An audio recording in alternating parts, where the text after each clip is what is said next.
Tchécoslovaquie, la vieille garde du PC démissionne, les Pragois descendent dans la rue et demandent encore plus de liberté et de réforme.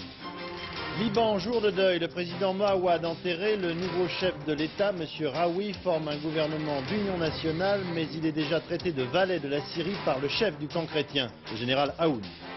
Pour la première fois en Europe, un pays se pose la question par référendum. Doit-on oui ou non supprimer l'armée? Ce pays, c'est la Suisse, neutre, mais pas sans défense. Le plateau du Larzac, théâtre du dernier événement du bicentenaire de la Révolution française. On y a planté cet après-midi 1789 arbres, très exactement.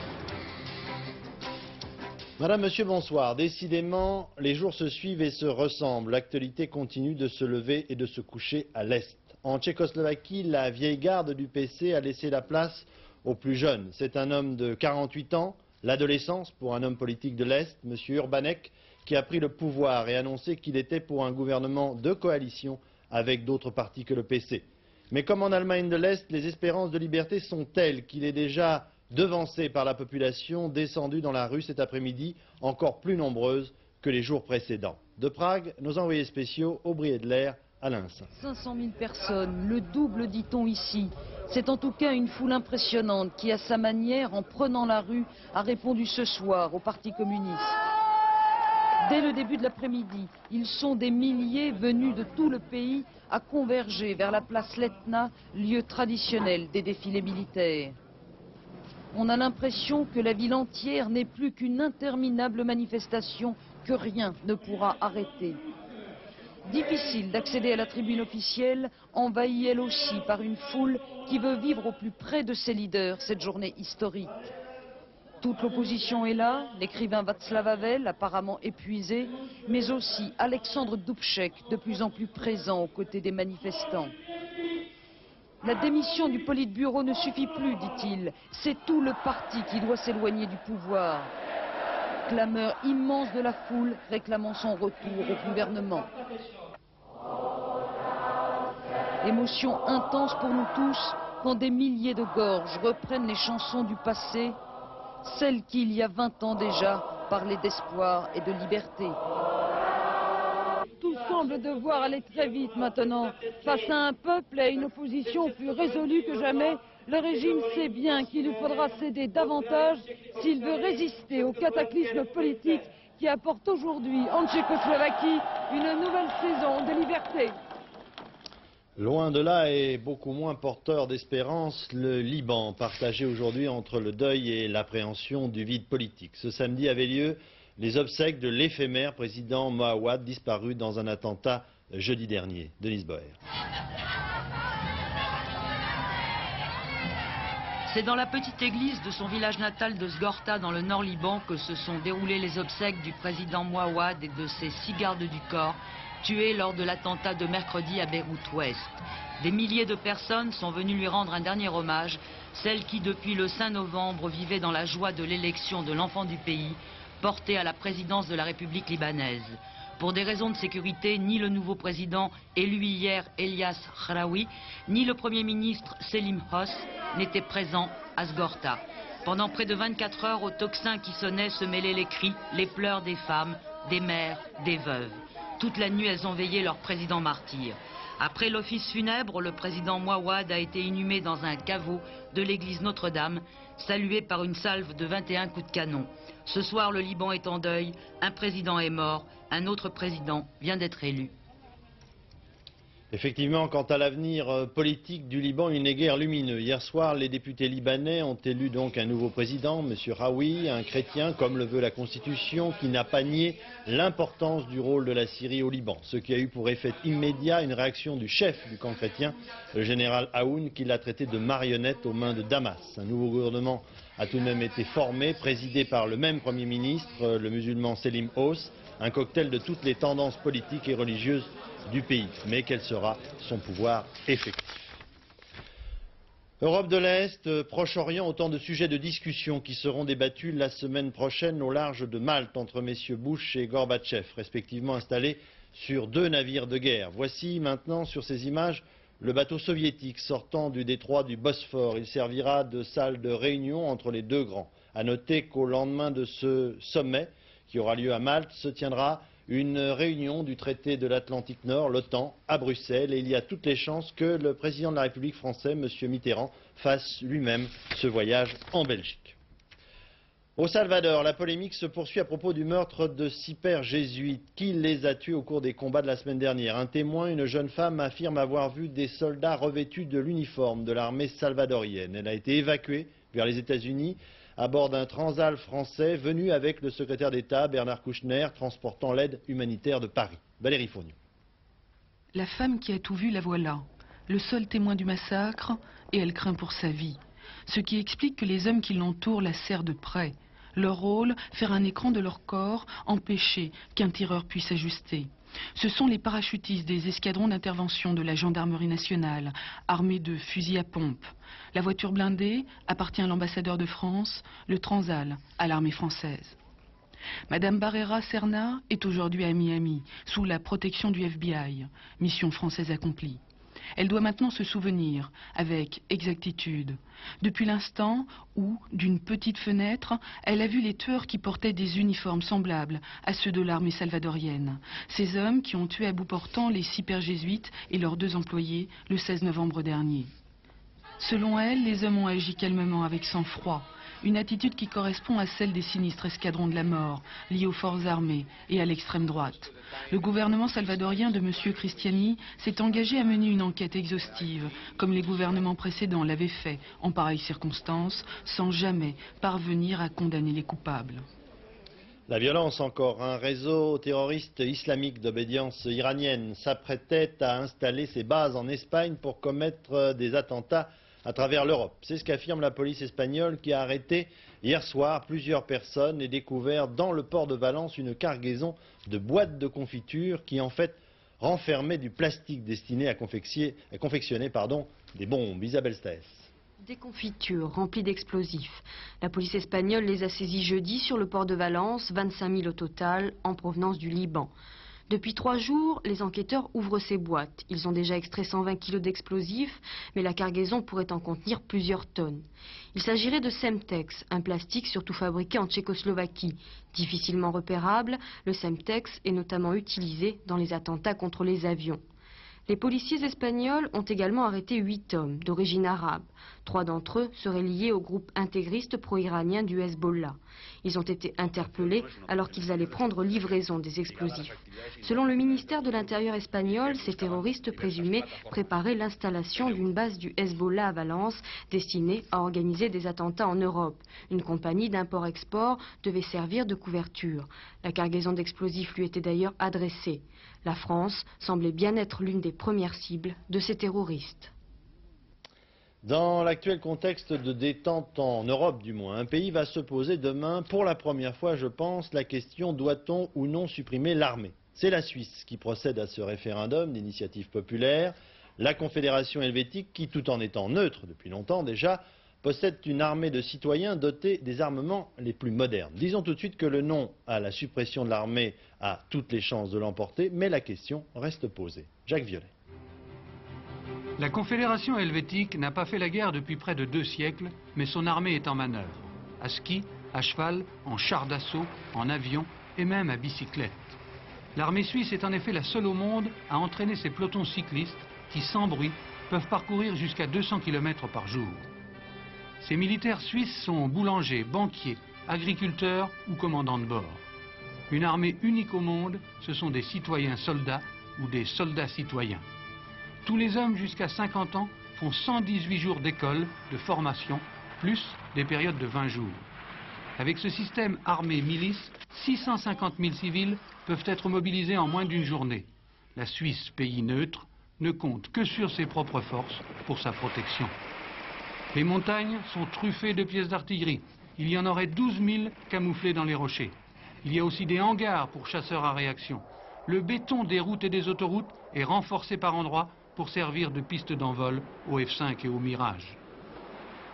Prévoyants comme personne, nos amis suisses. Dans la montagne, il y a de quoi résister pendant plus d'1 an. 160 km de galeries, de souterrains, des stocks de munitions de tout calibre, cartouches, obus, missiles.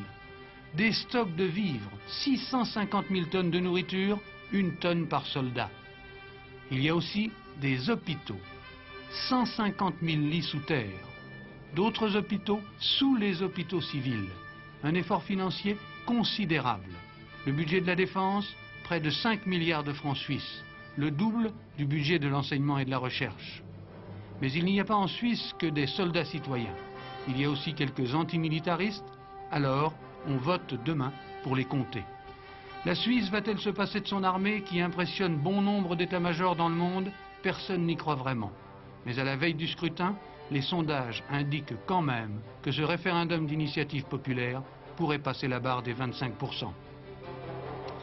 Retour en France cet après-midi à Lyon, manifestation de plusieurs milliers de personnes à l'appel du Front National de Jean-Marie Le Pen contre la construction d'une mosquée lyonnaise et le port du voile.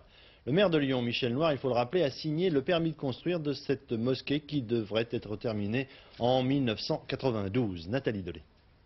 3000 manifestants ont donc clamé leur double négation, non au port du voile pour les femmes musulmanes, non à la construction d'un lieu de culte quand la religion est islamique. Partie de la Fosse aux Ours, un quartier fréquenté par de nombreux maghrébins, la manifestation était conduite par Marie-France Tirbois, candidate Front National à l'élection législative partielle de Dreux, et par Bruno Gollnisch, député européen.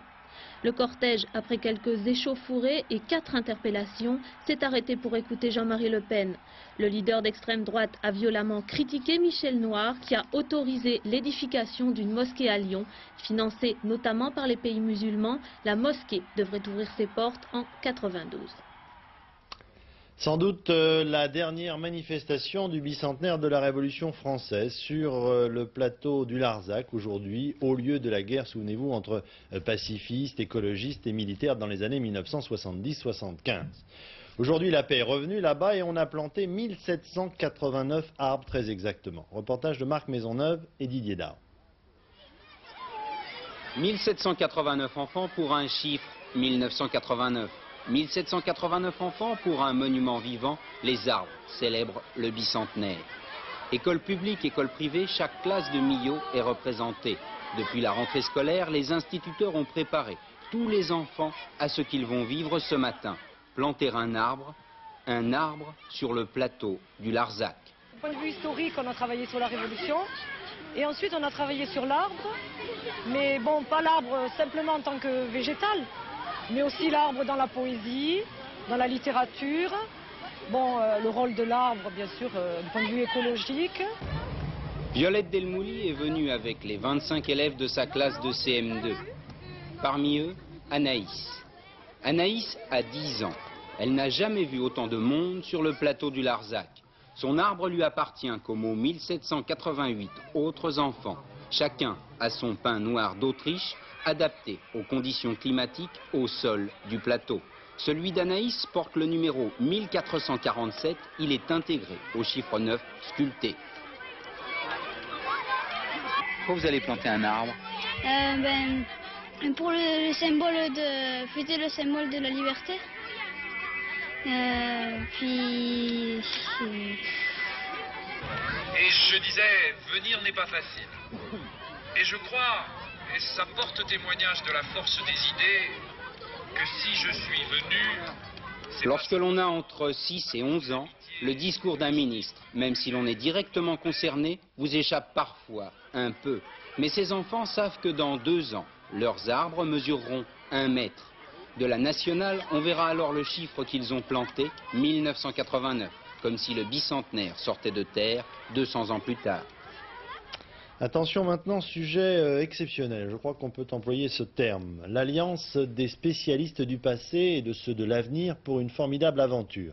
Des archéologues du CNRS associés à des informaticiens de l'électricité de France ont reconstitué, au terme de 10 années de travaux, le site exact de Karnak, en Haute-Égypte. Jusqu'à présent, en effet, l'état des lieux n'avait pas permis de se faire une idée très exacte de la manière dont ce temple consacré au roi des dieux, Amon, était agencé, était construit. Grâce à cette coopération, vous allez découvrir maintenant sa véritable architecture. Enquête de Paul Naon et Christian Hiron.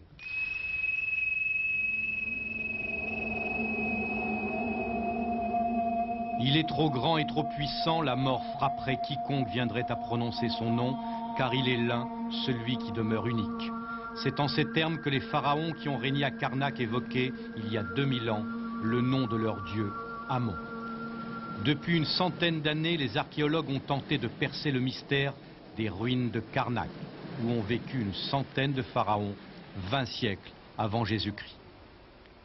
3 hommes ont réussi en partie à solutionner l'énigme. Nous sommes ici au centre de recherche d'électricité de France, dans la salle des ordinateurs géants, capables d'enregistrer chacun 70 millions d'opérations à la seconde.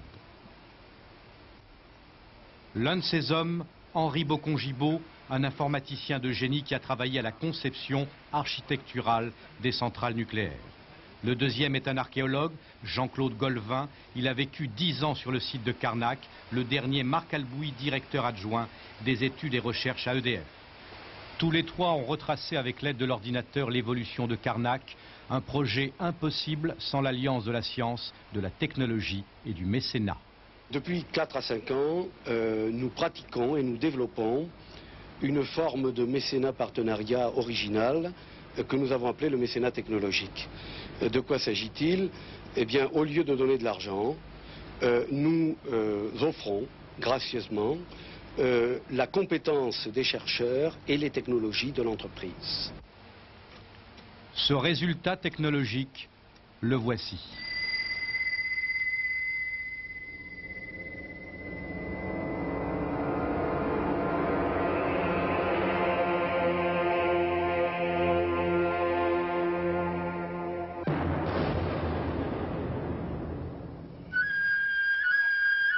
La conception assistée par ordinateur a offert aux chercheurs les moyens de ramener aux dimensions du réel ses rêves. Les moyens informatiques ont apporté à partir de données précises une vision en 3 dimensions qui a remplacé la restitution du réel, mémoire de l'homme, mémoire de la machine. En fait, si jamais j'avais été sur place avant de faire l'étude, j'aurais refusé de la faire. Et pourquoi? Mais parce que c'était fabuleusement compliqué. Racontez-moi ce que vous avez découvert sur place. Je suis arrivé, ma première chose, ça consistait à essayer d'appréhender les couleurs, d'appréhender la lumière, d'appréhender la nature de la pierre. C'est-à-dire que vous avez touché avec vos mains? J'ai touché avec mes mains. Vous êtes devenu archéologue? Je suis devenu une sorte d'archéologue synthétique. Et c'est là l'intérêt, la magie, si on peut dire, qui se dégage de ces images pourtant très scientifiques, c'est qu'on va revoir pour la première fois quelque chose qui avait totalement disparu. C'est comme si on pénétrait un peu dans une grotte merveilleuse, qu'on découvre pour la première fois quelque chose, un continent oublié. Alors on se promène, on se dit tiens, on va pénétrer dans le temple de Sésostris Ier. Personne ne l'a vu depuis 2000 ans. Le rêve encore avec une nouvelle fête du cinéma en France ce soir sur Antenne 2 aux alentours de 22 h. Vous pourrez suivre la remise des prix du cinéma européen. La cérémonie se déroule au théâtre des Champs-Élysées, avenue Montaigne à Paris, où nous retrouvons tout de suite Philippe Gassot. Philippe ? Eh bien, vous venez de le dire, ce soir, Paris sera la capitale européenne du cinéma. C'est la deuxième fois que cela se produit. La première fois, c'était l'an dernier à Berlin. Alors, monsieur le ministre, est-ce que c'est une sorte de rivalité que Paris va entretenir ce soir avec Cannes? Pas du tout. Je crois qu'au contraire, c'est un acte d'amitié entre Cannes et Paris, pour que le cinéma européen, tout le cinéma européen, soit dans les prochaines années l'un des premiers cinémas du monde. Et alors, ce qui évidemment nous réjouit pour Paris, c'est qu'en l'espace d'1 mois et demi, Paris a été capitale de l'audiovisuel. Vous vous souvenez de la grande réunion Eureka audiovisuelle ouverte par le président de la République et qui réunissait des spécialistes de télévision de l'Europe entière. Aujourd'hui, c'est le cinéma que nous fêtons. Et ce soir, c'est pas le tout Paris qui est autour de nous, qui entre en ce moment dans la salle, c'est le toute Europe. Est-ce que c'est un plus pour le cinéma européen? Est-ce que ça va faire avancer ce cinéma devant la concurrence américaine? Naturellement, et vous avez raison de le dire, ce soir dans la salle, il y aura à la fois le ministre du cinéma de l'Union soviétique, les responsables des différents cinémas d'Allemagne, d'Angleterre, des artistes. puis alors, par ailleurs, ce n'est pas seulement une fête des spécialistes, c'est aussi une fête populaire, puisque nous célébrons Fellini. Et dans un instant, à partir de 20h30, 10 cinémas des Champs-Élysées diffuseront gratuitement les grands films de Fellini. Frédéric Mitterrand, j'ai envie, moi, de vous dire bonsoir. Bonsoir. Bonsoir. Et ce soir, bon, c'est un hommage à Fellini avec des décors de Fellini. Non, et surtout, ce qui est une chose qui est importante, c'est qu'on va fêter le cinéma européen au moment où il se passe des événements fantastiques en Europe. Et l'idée que des cinéastes dont on ne pouvait pas voir les films, des cinéastes qui avaient du mal à travailler, sont ici ce soir, rassemblés avec d'autres cinéastes qui les aimaient, qui les appréciaient, qui voulaient travailler avec eux depuis longtemps. L'idée que tout le monde se retrouve ici ce soir, c'est absolument fantastique. Et je voudrais que la fête de ce soir soit pour le téléspectateur de Prague ou pour le téléspectateur de Berlin-Est qui nous recevront en direct, car je rappelle que 22 pays plus la Tunisie vont nous recevoir en direct. Je voudrais que pour eux tous, ils aient l'impression que le cinéma est leur affaire commune. Vous dites que tout le monde est là ce soir, quelques noms. Ah non, non, vous les découvrirez, vous regarderez à la télévision. Moi, je ne veux pas filer mes recettes avant. La présidente. La présidente, c'est Liv Ullmann. Liv Ullmann qui est non seulement extrêmement belle, comme tout le monde le sait, comme tout le monde a pu le constater dans les films de Ingmar Bergman, mais qui a énormément travaillé pour que les remises de prix soient faites avec le maximum d'objectivité et d'ouverture d'esprit.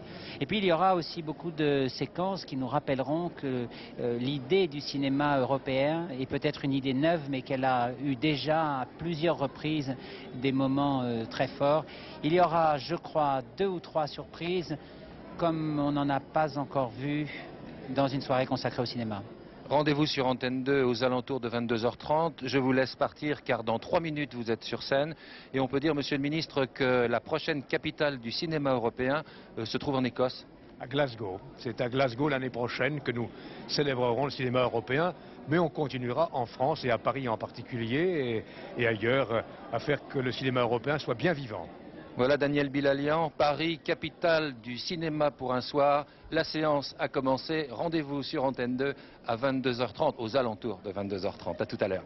Merci, voilà des gens heureux et je suis sûr que vous le serez également tout à l'heure en regardant cette émission sur notre chaîne. D'autres gens heureux, les 13 marins qui vont s'embarquer sur 13 voiliers qui partiront demain des Sables d'Olonne en Vendée pour un tour du monde en solitaire. Durée du voyage prévue 4 ou 5 mois environ, peu de candidats, donc 13, mais seulement de grands marins parfaitement préparés. Jean Mamère, Claude Sicard.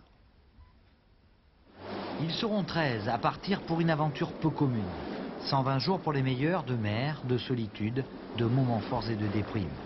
120 jours sans croiser âme qui vive, obligés de se débrouiller seuls. Pour la cuisine, la vaisselle, la gestion du garde-manger, des vêtements, du sommeil, tout cela, dans tous les types de temps et par tous les moyens. 4 mois à accomplir des efforts physiques intenses, à prendre des risques pour réparer, avec toujours la possibilité d'une blessure plus ou moins grave. Pour prévenir cela, chacun a emporté une pharmacie complète, capable de tout soigner, de la brûlure solaire aux maux de ventre, sans oublier l'indispensable antibiotique surpuissant. Il dispose aussi de cette bombe à film plastique, qui forme sur la peau une couche imperméable pour isoler les plaies. Mieux, grâce à ce pansement en résine trempé dans l'eau chaude, il fabrique et moule un plâtre pour protéger une articulation fracturée. À l'intérieur de ce livret médical sont répertoriés tous les symptômes maladifs et le remède correspondant. Reste, en cas de doute, la possibilité d'appeler le médecin à terre. Il peut tout résoudre, sauf un problème. S'ils ont par exemple une luxation du coude, ça sera très difficile. Et à la limite, c'est pas quelque chose qui est forcément complètement absurde d'y penser. Une chute sur le bras dans le bateau, le coude est luxé, c'est-à-dire qu'il est déboîté, l'articulation est déboîtée, ça c'est impossible à remettre soi-même. Prévenus, les solitaires doivent redoubler de vigilance. Lorsqu'ils seront dans le sud, au milieu des creux de 10 mètres, la première côte est à plus de 800 km. Le ski maintenant avec un bon départ pour l'équipe de France féminine. La jeune Nathalie Bouvier remporte le premier slalom géant de la saison. C'était aux États-Unis. Sa course maintenant, donc, son portrait et une interview exclusive. Francis Marotte. Allez-vous. Nathalie Bouvier, 20 ans et première victoire en Coupe du Monde. La championne de France 89 de descente s'impose donc en géant. À Park City aux États-Unis, elle part en 40e position et remporte la première manche. Alors, ce fameux track peut-être avant la deuxième manche. Bon, c'était tellement une surprise pour moi d'avoir déjà gagné la première manche que j'ai pas tellement réalisé tout de suite. Et c'est ce qui m'a permis de partir avec vraiment la tête vide et aucun stress et rester entre les deux manches vraiment bien concentré sur ma course et pouvoir réussir à gagner. Et après avoir inscrit le meilleur temps de la première manche, donc, elle signe également le meilleur chrono dans la seconde manche. Ce n'est même plus un succès, c'est un véritable triomphe qu'elle apprécie à sa juste valeur. Maintenant c'est bon, j'ai réagi, je sais que j'ai gagné parce que j'ai mis beaucoup de temps à m'en apercevoir. Et bon, les courses c'est que le début d'une grande saison, je l'espère. Et bon, les courses, la prochaine c'est samedi prochain, j'espère que ça va vraiment marcher, je compte beaucoup dessus. Et Nathalie Bouvier, c'est non seulement un joli minois, mais c'est aussi une tête bien pleine. La preuve, 24 heures après sa victoire, elle reste parfaitement lucide. Et on n'a rien sans rien, il faut vraiment se battre dans tous les domaines, que ce soit pour la compétition dans le ski ou pour tout. Et dans la vie, je crois que la vie est un long combat et vraiment si on a envie d'y arriver, il faut vraiment travailler. Née à Lons-le-Saunier, Nathalie Labrune skie aux Rousses, c'est son club. Son ambition avouée, en début de saison, rentrer en première série, autrement dit dans les 15 meilleures mondiales. Mais depuis hier, elle est la meilleure des 15 premières. Alors, vite, confirmation s'il vous plaît Nathalie. Oui, complément du reportage et du portrait demain dans Stade 2. Une dépêche qui nous vient de Tchécoslovaquie avec deux informations qui montrent bien que les événements vont très vite là-bas. Le gouvernement a décidé d'arrêter les poursuites contre 8 des principaux opposants tchécoslovaques qui étaient actuellement poursuivis depuis plusieurs années déjà. Et puis ouverture de discussions entre des membres du gouvernement et des étudiants en grève, ce qui est vraiment nouveau là-bas. Il y avait un tiercé cet après-midi, vous allez voir les chiffres s'inscrire sur votre écran, regardez-les bien. Pour gagner, il fallait jouer le 14, le 11, le 7, qui rapporte, c'est un beau tiercé, un peu plus de 18 000 francs.